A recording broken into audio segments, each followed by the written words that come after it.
कभी कभी आप किसी को इतनी शिद्दत से चाह लेते हो कि कुदरत खुद रास्ते सोचने लगती है आपको उस तक पहुंचाने के। फिर चाहे कैसी भी दिक्कतें क्यों ना आ जाएं, प्यार दिल तक का रास्ता बना ही लेता है। हाय, मैं कहानी शर्मा एक बार फिर हाजिर हूँ एक नई कहानी के साथ। बैंक की नौकरी संगम को आज मुंबई ले आई थी। स्टेशन की हलचल से उसकी नींद खुली तो उसने अंगड़ाई ले खिड़की के बाहर झांका। झांकते ही उसकी आंखें हैरानी में फैल गई और वो तपाक से अपनी सीट से उठता बोला, स्टेशन आ गया संगम, किस दिन सुधरेगा तू? पता नहीं कौन सा नशा मिल जाता है तुझे चलती गाड़ी की हवाओं में जो इतनी गहरी नींद आती है।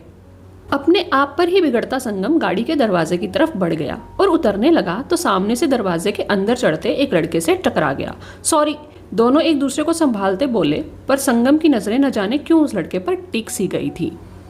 लगभग कद में संगम के ही बराबर 5-10 वो लड़का कुछ जाना पहचाना सा लगा था।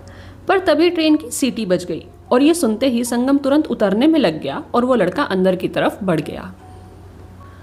अपने रेंटल हाउस पर पहुंचकर संगम घंटी बजा दरवाजा खुलने का इंतजार करने लगा कि कुछ ही पल में चिटकनी खुलने की आवाज आई और दरवाजा अंदर की तरफ खुलने के साथ ही सामने 55 वर्षीय घर की मालकिन लता जी खड़ी थी।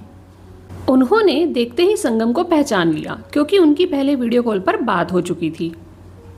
नमस्ते कर संगम घर के अंदर दाखिल हुआ जहां उन्होंने उसे उसका पोर्शन दिखाया जो कि फर्स्ट फ्लोर पर था।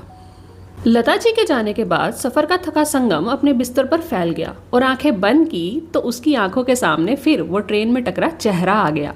संगम के चेहरे पर मुस्कान आ गई। उसने करवट ली और अपने आप से बोला, हो ना हो ये वही था।